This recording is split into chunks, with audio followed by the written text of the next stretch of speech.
السلام عليكم ورحمة الله وبركاته.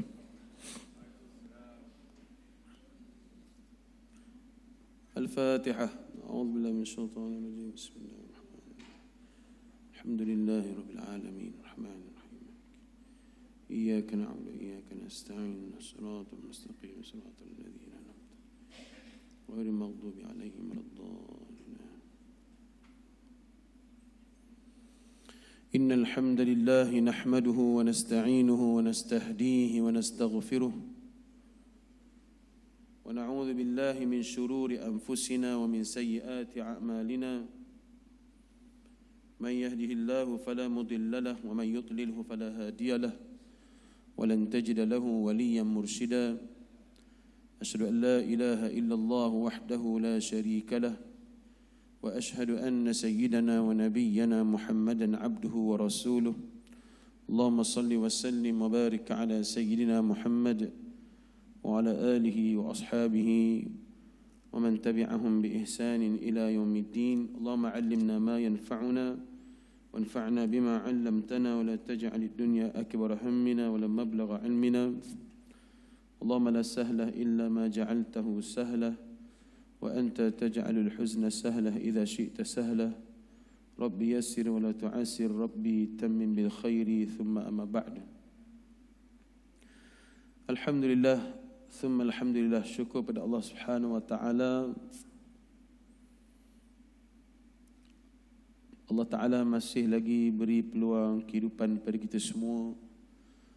Alhamdulillah, kita berpagi-pagian asbahna ala fitratil Islam. Berpagi-pagian kita atas fitrah tuntutan agama Islam, menunaikan solat subuh, menjalankan tanggungjawab sebagai hamba Allah, dua ibadat besar, solat dan juga puasa, wa kalimatil ikhlas.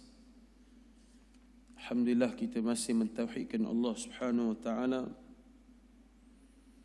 wa ala dini nabiyina Muhammadin sallallahu alaihi wasallam, dan di atas jalan ataupun agama yang dibawa oleh Nabi sallallahu alaihi wasallam,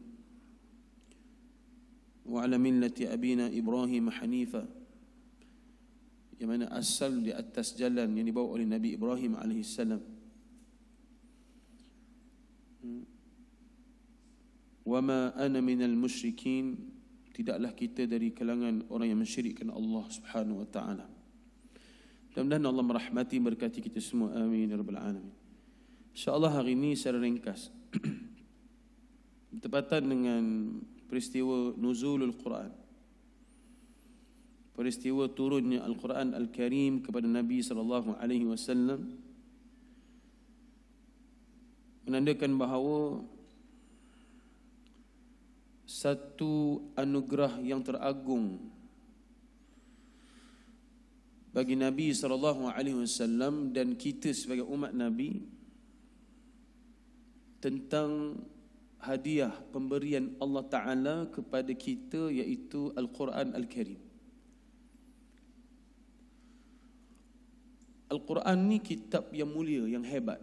Dalam awal ayat Al-Baqarah tu Allah sebut Alif Lam Mim Zalikal Kitab La Raiba Fih.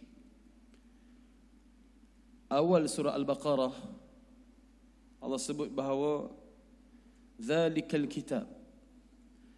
Zalika itu ismul isyarah, ataupun zalika ni dia macam kita menunjuk sesuatu, dan di tempat yang jauh atau di tempat yang tinggi. Contoh, nak ambil barang tu tinggi atas tu, di sana. Tapi kalau barang tu dekat di sini. Apa maknanya? Bila sebut di sana tu adalah jauh dan maqamnya, tempatnya tinggi, mulia. Dan orang tua dulu pun dia kata kalau Quran ni letak tempat yang tinggi kan, kalau jatuh diangkat. Sebab apa? Li'uluwati atau li'ulu ulu manzilatih, tinggi martabat Quran. Selain daripada itu, pergi kepada orang empunya Al-Quran ataupun orang yang menghafal Al-Quran pun Allah muliakan. Itu sebab dulu, zaman dulu lah, zaman saya tak ada zaman dulu, ibu ayah ni lagi zaman dulu pada saya kan, dah berumur pada saya. Zaman saya masa belajar pondok dulu, ingat belajar di pondok tahfiz yang istilahnya tak ada masa depan lah. UPSR tak ada, PMR tak ada, aja pondok hafal Quran. Jadi bila mak hantar, ayah hantar, mana-mana lah kawan-kawan yang mak ayah hantar, orang adik-beradik, ada setengah mak ayah tu dia nak hantar anak sekolah agama, tapi ada adik-beradik ni, dia adik-beradik pada mak ayah ni tak setuju. Dia kata apa? Kamu ngantar anak sekolah agama ni, esok nak makan apa udah besar? Makan pasir lah. Itu istilah dulu. Nak makan apa? Tapi nak ceritanya, imam-imam pun yang belajar pondok dulu, orang kata nak makan apa. Sekarang pun imam-imam dah habis tarawih tanya, imam nak makan apa lepas ni kami belanja? Makan apa juga. Allah pelihara ahli Quran. Istilahnya tak lapar ahli Quran ni. Campak di mana-mana pun hidup. Jadi imam, baca Quran, mengajar Quran. Di situ menunjukkan bahawa martabat Quran ini tinggi. Apatah lagi Quran ini diturunkan kepada manusia yang hebat, iaitu kepada Nabi SAW. Jadi saya ringkas pagi ini, saya nak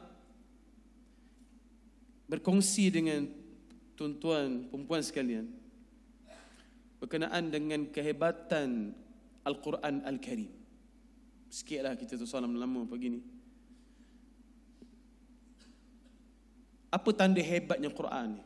Yang pertama, keindahan dan keunikan bahasa Al-Quran. Dari segi lugah dia, bahasa dia. Dan apatah lagi daripada segi hubung kait antara surah dan surah. Tuan-puan sekalian, kalau tengok Quran ni, setiap ayat Al-Quran yang surah antara surah dan surah, dia ada hubung kait. Dia ada tanasuk, dia ada hubung kait, munasabah. Munasabah ni maksud munasabah antara surah dan surah. Saya bagi contoh, benda ni unik. Maksudnya boleh dikaitkan sama ada perkaitan yang ada persamaan atau perkaitan yang ada perbezaan. Contoh perkaitan yang ada persamaan, surah Al-Fil dan Quraisy. Itu perkaitan dua surah yang ada persamaan. Apa dia Al-Fil? Allah bagi nikmat kepada penduduk Mekah, terpelihara daripada serangan tentera bergajah. Nikmat. Semalam tahu kan kes yang tiba-tiba bunyi meletup dekat Politeknik Ungkoma. Kami tengah tadarus, tiba-tiba bunyi meletup kuat, bom apa tak tahu. Rupanya test pengganas, tulis istilahnya. Tapi ada pelajar poli patah kaki, lompat daripada tingkat 1. Semalam ada nak tengok kecekapan kita dalam berhadapan dengan pengganas. Tapi buat di poli lah.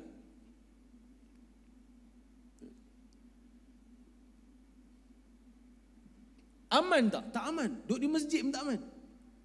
Budak-budak tadika habis perambat suruh balik rumah. Staff-staff pun ada sebagian nak balik. Sebab apa? Tak aman. Rupanya prank. Bukan prank lah. Rupanya latihan. Aman dah tak aman. Bayangkan pada zaman sebelum Nabi lahir, Mekah yang dibina, Baitullahil Haram dibina oleh Nabi Ibrahim AS, tiba-tiba nak dihancurkan. Tak aman, tak aman. Allah pelihara.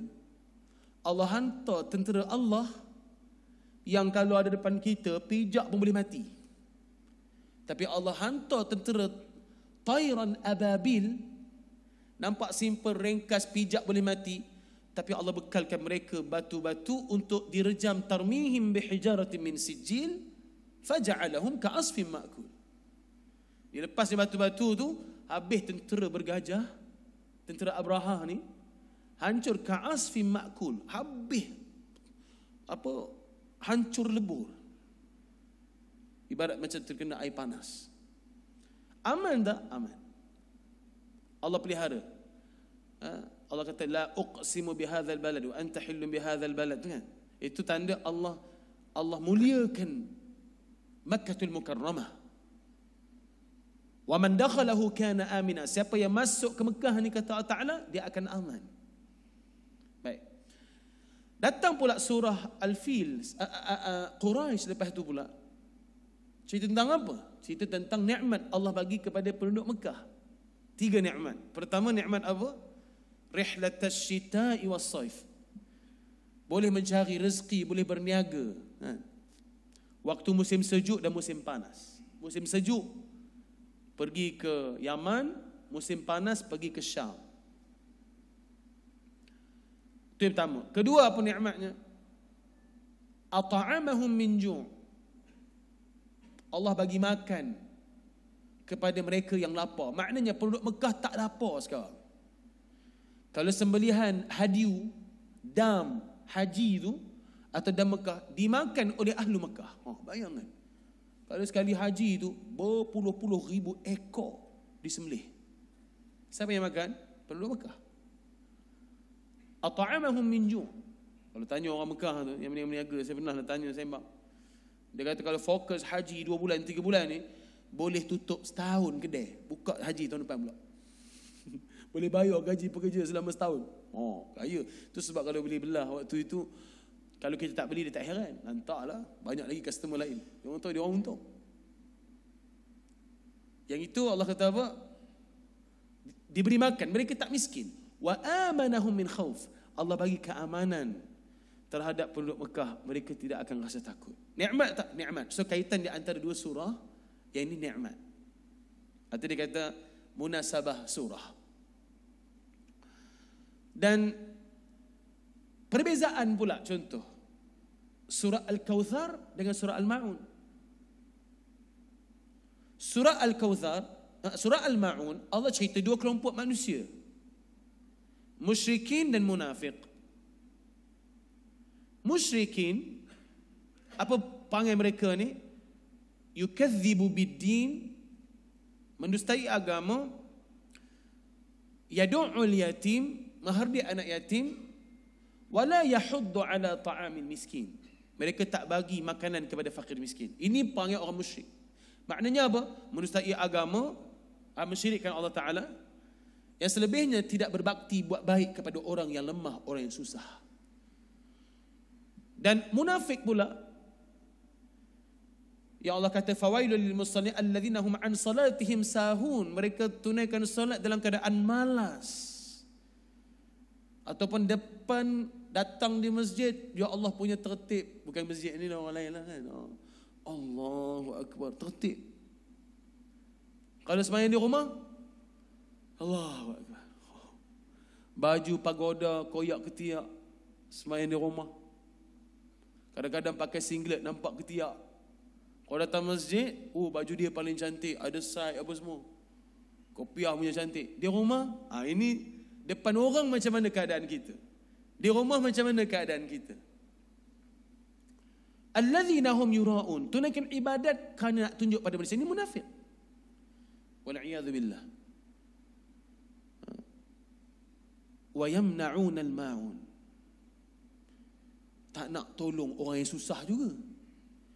Allah sebut al-ma'un ni maknanya barang-barang yang selalu kita pinjam kat orang, ataupun orang datang pinjam rumah kita tak? Maklum nak raya ni, nak gantung langsir, tangga tak ada, pinjam kat kita. Buat pinjam tangga je boleh. Tak bagi pinjam tangga tu termasuk dalam golongan wa yamna'un al-ma'un. Main bagi pinjam tangga, cuma pesan pada dia, hantar, jangan buat kata. Tu dia pesan. Tangga pinjam hari ni sebulan baru sampai balik rumah kita. Itu masalah juga kan. Pesan, minta hantar balik. Baik, jadi maknanya Allah gambarkan satu surah yang 2 perihal ini. Perihal tak nak bantu orang, menustai agama, buat ibadat kerana nak tunjukkan manusia. Dalam surah Al-Kautsar, perbezaan. Apa perbezaannya? Inna a'tainakal kautsar. Sesungguhnya kami beri kepada engkau ya Muhammad al-kautsar. Kautsar ni dua makna kata ulama. Yang pertama kautsar, telaga kautsar. Kita doa pada Allah mudah-mudahan kita diberi minum telaga kautsar. Allahumma amin. Nabi kata la yazma'u abadan hatta yadkhulal jannah.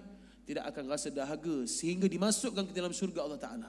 Dapat minum telaga kautsar. Antaranya tajuk orang puasa, makan, bagi minum dan sebagainya. Banyaklah. Kautsar makna telaga kautsar. Itu pertama. Yang kedua, kautsar ini daripada kathura, kathir. Maknanya apa? Allah bagi nikmat yang banyak kepada Nabi SAW. Cerita dalam surah Al-Ma'un tadi itu, Allah bagi nikmat kepada orang musyrik yang banyak, Allah bagi nikmat kepada orang munafik yang banyak. Dan ayat ni Allah bagi nikmat kepada Nabi SAW. Allah ajar Nabi juga kepada kita. Apa dia dah bagi nikmat? Yang pertama, fasalli li rabbika.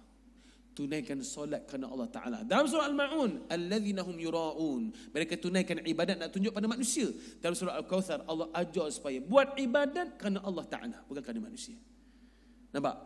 Apa beza, apa persamaan dua surah ni? Satu cerita tentang tak baik, satu lagi cerita yang baik. Ini panggil munasabah surah. Apa lagi? Wanhar. Maksud wanhar ni sembelihan. Apa maksud sembelihan ni? Maksudnya bantu juga orang yang susah, orang yang sembelih daging tu diagih kepada fakir miskin, kepada kaum kerabat, sahabat handai. Apa maksud tersirat pada wanhar ini? Sentiasa bantu orang yang susah. Allah perintah, mensyukuri atas nikmat yang Allah bagi. Jadi maknanya ada munasabah. Ada daripada segi bahasa, daripada segi lughahnya atau dari segi struktur ayat tu ada persamaan, ada hubung kait. Sama ada hubung kait dari segi persamaan atau hubung kait daripada segi perbezaan. Itu yang pertama. Kehebatan Al-Quran Al-Karim. Itu sebab imam kalau boleh dia baca surah yang sebelah-sebelah. Tapi tidaklah hukumnya tak boleh baca langkau ayat lain. Contoh bila baca Iqra, baca Inna anzalnahu fi lailatul qadar. Kan Iqra tu surah turunnya ayat Quran yang pertama. Inna anzalna cerita tentang malam Lailatul Qadar. Lailatul Qadar ni kan salah satu malam turunnya Al-Quran. Dalam ulama bahas tentang turunnya Al-Quran ni ada at-tanazzulat ats-tsalatsa. Turunnya Al-Quran ni 3 peringkat. Yang peringkat pertama daripada Allah ke Lauhul Mahfuz. Peringkat kedua daripada Lauhul Mahfuz ke Baitul Izzah. Peringkat ketiga Baitul Izzah ke Nabi SAW. Ini ada ulama bahas. Quran ni turun waktu bila? Malam Lailatul Qadar ke? Allah kata inna anzalnahu fi lailatul qadr. Dalam Quran pula syahr Ramadan, bulan Ramadan pula. Yang kita faham hari ni 17 Ramadan. Mana satu? Quran ni turun bila? Lailatul Qadar orang tak tahu bila-bila. Bila Lailatul Qadar tak tahu. 17 Ramadan ke? Bukan. Di sini ulama satukan antara ayat Quran tentang diturunkan pada bulan Ramadan dan diturunkan pada malam Lailatul Qadar. Ayat Quran daripada Allah ke Lauhul Mahfuz yang ini berlaku pada bulan Ramadan yang disebut dalam Quran Syahrul Ramadan alladhi unzila fihi al-Quran. Ini saya cerita pasal ulum Quran sikitlah. Itu pertama. Kedua, daripada Lauhul Mahfuz. Lauhul Mahfuz fi Lauhul Mahfuz ni kan semua ilmu Allah tentang takdir. Yang ini yang nak direbut oleh jin ni. Jin ni dalam surah dalam surah Al-Mulk yang kita baca tu. Walaqad zayyana as-samaa'a ad-dunya bimasabih wa ja'alnaha rujuman lisyayatin. Allah jadikan serpihan-serpihan bintang ni untuk rejam syaitan. Sebab apa untuk rejam syaitan ni? Rejam iblis. Kalau iblis melepasi langit pertama, pasti hancur lebur mereka ni. Allah tak bagi mereka melepasi langit pertama. Sebab apa mereka nak melepasi langit ni? Mereka nak curi dengar, nak tahu nasib manusia ni. Celaka ke bahagia? Supaya tak susah kerja dia. Tengok Pak Sako mati masuk surga. Tak payah kacau lah. Dah mati masuk surga. Amin. Kita semua contoh. Amin. Bila mati masuk surga, tak payah kacau dah. Memang kalau kacau macam mana pun, endingnya masuk surga. So kita nak tengok yang masuk neraka ni siapa? Wal'iyadzubillah. Jadi Allah Ta'ala tak bagi. Antaranya takdir seseorang itu yang tak ada siapa pun tahu. Hatta Nabi SAW pun tak tahu tentang takdir manusia. Tiba-tiba ada bomo boleh claim yang dia boleh tahu takdir orang. Wah.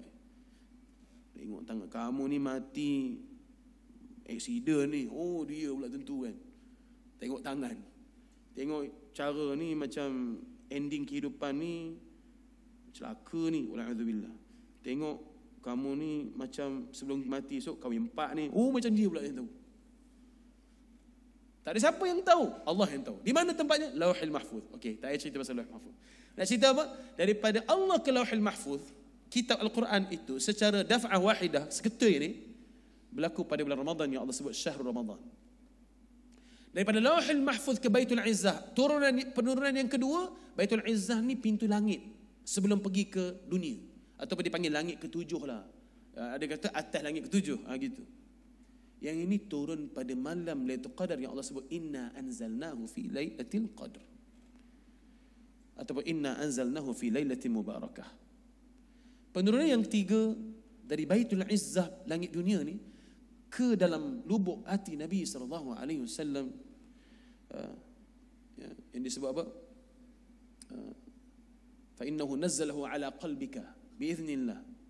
Melalui perantaraan Jibril hantar wahyu ni kepada hati Nabi SAW. Yang ini berlaku pada 17 Ramadan. So ada 3 dipanggil sebagai at-tanazzulat ats-tsalatsah. Baik. Itu yang pertama. Ini saya silingan cerita tentang bahasa penurunan Al-Quran. Yang pertama tadi apa? Keunikan, keindahan bahasa Al-Quran. Baik, sikit lagi insya-Allah saya habis 7 suku. Kedua, Al-Quran terpelihara sepanjang zaman. Ini saya kaitkan tadi, Allah muliakan Quran, Allah muliakan ahli Quran. Kita siap ada lagi Kementerian Keselamatan Dalam Negeri yang menjaga tentang penulisan Al-Quran. Ada lajnah. Nak beli Quran, pastikan ada cop KDN di belakang. Itu yang syarat. Ada lajnah tashih. Kita antaranya Ustaz Mazlan Zaini dan juga Dr. Zaini Syafi'i dulu, Datuk Syekh Muhammad Nur, pengurusi lajnah. Adanya lajnah tashih ini sebab apa? Nak pastikan bahawa Quran ini terjamin keaslian dia.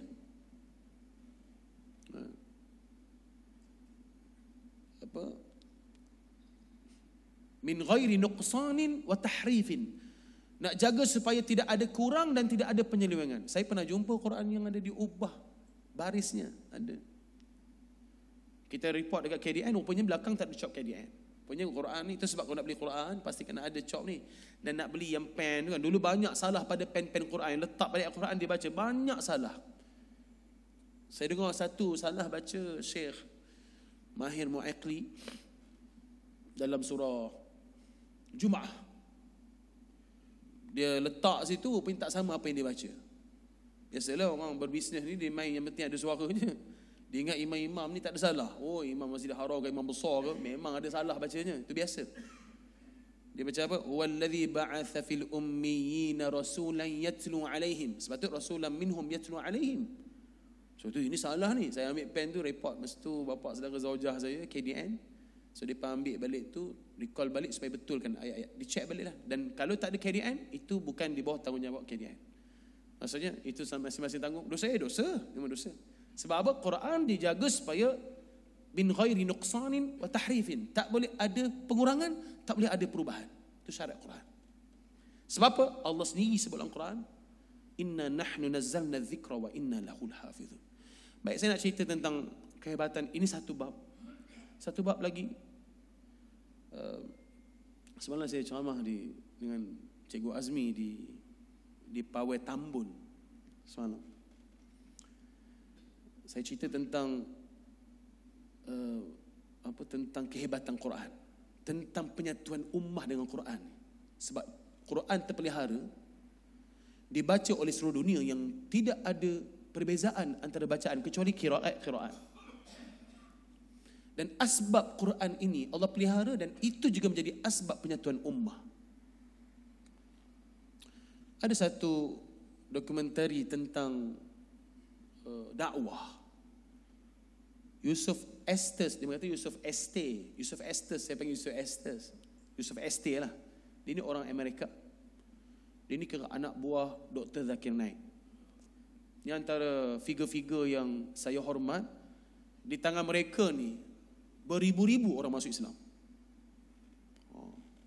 Maksudnya dia ada sumbangan terhadap keislaman orang yang panggil umat dakwah, umat yang diajak untuk masuk Islam. Dalam satu dewan yang besar, ada satu padri dia tanya kepada Yusuf ni. Padri nama Gabriel. Dia kata, aku ada satu soalan bahasa Inggeris. Lepas tu dia cari, mana satu, tolong tunjukkan. Tiba-tiba, jumpa tu. Kata, ada orang tunjuk. Sini. Kata, ya, siapa nama kamu? Gabriel. Masya Allah, nama kamu seperti nama malaikat ia bernama Jibril. Dia lagi seronok lah, dipuji dulu. Lepas tu dia tanya soalan. Dia kata, wahai Yusuf, kenapa kamu ni asalnya padri yang kuat, kamu boleh berubah 360 darjah kepada menjadi seorang pendakwah, da'i? Dia kata apa? Dia kata, aku mula rasa ragu-ragu dengan Bible dalam bahasa Inggeris. Kita duk baca bahasa Inggeris macam kita terjemahan, kan? Minta maaf ya, Pak Tok Bakar. Saya selalu baca Quran, Pak Tok Bakar akan vetting dulu tafsiran ayat Quran. Saya faham kan, kena vetting supaya bahasa tu tak kasar. Betul kan, kita selalu vetting. Saya hantar, Pak Tok kata, okey Ustaz, ni boleh. Ustaz, ayat ni agak keras sikit, Ustaz tolong alter sikit supaya tak nampak keras. Itu usul dakwah, tapi jangan diubah sehingga jadi makna lain. Baik, kita pun kadang-kadang alter makna tu supaya yang kasar tak jadi kasar. Maaf cakap contoh, perkataan kafir dengan bukan Islam. Kafir tak nak disebut, sebut yang belum menerima hidayah. Macam itulah uslub dakwah begitu. Supaya mad'u yang dengar, orang yang bukan Islam dia dengar, dia kata, agak bahasa tu lembut sikit lah, mungkin sensitif bab tu. Macam sebut babi dengan khinzir, kita jangan sebut babi, sebut khinzir. Tapi pelik orang Arab, dia tak sebut babi, dia sebut khinzir juga, sebab tu bahasa dia. Kita jangan sebut babi, sebut khinzir. Sebut babi, jangan sebut babi, kurang hajar. Habis sebut apa? Khinzir. Dia sebenarnya sebutlah babi, cuma jangan membabikan orang je, kan? Jadi dia kata, dia buat perbandingan antara Bible dalam bahasa Inggeris dan Bible yang ori. Masa tu orang pakai Bible bahasa Inggeris yang dah diterjemahkan, dan banyak version. Banyak version, bukan version apa, banyak cetakan. Cetakan ni. Macam kita Quran, beza cetakan awal dengan cetakan sekarang. Dan setiap cetakan itu ada perubahan rupanya. Kita tak, setiap cetakan itu mesti sama. Dia kata apa? Dia buat perbandingan dengan Bible yang asal dengan Bible yang bahasa Inggeris dah terjemahkan. Bible yang asal ni tak ada orang yang faham. Dia bahasa Aramik. Dia kata apa? Aku terpaksa mencari makcik-makcik yang duduk di pelosok kampung, ceruk kampung ni, yang faham bahasa Aramik. Aku belajar dekat setahun supaya aku faham bahasa Aramik, aku faham Bible yang dalam bahasa asal. Apa dia kata? Aku dapati diubah sebanyak 98%. Dia kata tak boleh jadi. Dia pun ambil dua Bible dalam bahasa Inggeris dan dalam bahasa ni, dia terjemah satu-satu. Dia buat perbandingan yang penting-penting. Dia jumpa buat majlis mesyuarat fatwa kebangsaan contohnya. Dia panggil, kita ni dah silap. Kita dah banyak menyesatkan orang. Sepatutnya kita mengajak mereka kembali kepada Tuhan yang boleh menenangkan jiwa. Apa kata padri-padri lain? Sebenarnya memang tugasan kita menyesatkan orang. Dia kata tak boleh, itu bukan aku. Dia tarik handbrake, dia keluar daripada jadi padri, dia pergi cari Islam. Itu asalnya. Bila sebut pasal Bible dalam bahasa Aramik ni, tak ada siapa yang tahu. Dia baca sikit. Aku baca ni, korang boleh faham. Seorang pun tak tahu. Tapi cuba kalau aku baca Quran. Okay, apa huruf pertama dalam Al-Quran yang ditulis yang pertama sekali? Semua jawab ba pada lafaz bismillah. Apa ayat pertama dalam Al-Quran? Bismillahirrahmanirrahim pada surah Al-Fatihah. Semua baca, surah Iwan. Baik, aku baca qul huwallahu, semua baca ahad, Allahu as-samad. Dia kata, wahai Gabriel, kamu nampak? Walaupun yang ada dalam ni pelbagai bangsa, tapi bila Quran semua bersepakat satu suara. Sebab itu aku cari Islam. Benar kata Allah Ta'ala, Allah pelihara ayat Quran ni dan dia menjadi penyatuan ummah. Tak ada penyelewengan pada ayat Quran. Antara yang terakhir, saya janjikan 7 suku. Allah pelihara, dia dapat 2 tajuk jadilah ya. Antara Allah pelihara Al-Quran, Allah pelihara ahli Quran. Saya nak cerita ada 2 kisah. Pertama, kisah yang masa ubah kubur dekat belah Johor. Saya ingat 5 tahun lepas kot. Ada 2 jasad yang tidak dimamah bumi, lelaki dan perempuan. Satu jasad tu, jenazah atau mayat tu berumur hampir lebih 10 tahun. Yang perempuan tak saya 10 tahun, yang satu lagi 12 tahun. Maksudnya orang nak buat highway, dia orang terpaksa ubah kubur-kubur ni, panggil wari-wari. Kita nak ubah kubur. Ada 2 jasad yang tidak dimamah bumi. Buka-buka, jasad tu masih lembut seperti orang yang baru meninggal tak sampai sejam. Itu viral kan. Yang perempuan ditanya kepada anak-anak, apa amalan mak kamu ni? Berapa tahun meninggal? 10 tahun dah meninggal. Apa amalan ni? Tengok jasad tak dimamah bumi. Mak ni bukan ada apa pun, duduk rumahnya, cuma petang-petang mengajar budak mengaji. Mengajar budak ngaji. Satu. Kedua, seorang pakcik meninggal dunia juga, 12 tahun lebih kurang usia mayatnya. Kita tanya pada anak ni, apa ayah buat ni sampai jasad tak dimamah bumi? Wah, ayah ni khawaja kerajaan. Habis apa dia buat? Dia dah pencen, dia selalu jadi imam bidang terjun, akhirnya dia jadi imam. Kadang-kadang dia Bilal. Itu je tugas dia. Masuk dengan Quran juga. Akhirnya Allah pelihara jasad dia. Ini Allah kata, inna nahnu nazzalna dzikra wa inna lahu lahafidh. Yang kedua, satu kes budak sekolah, 3 orang lemas di Teluk Bahar. Saya ikuti kes tu. Daripada 3 orang jatuh, lemas, seorang lagi tak jumpa dekat sehari semalam. Ayah dia duduk, ayah dia orang tabligh, duduk kat kursi sambil tu baca Quran, tenang kan.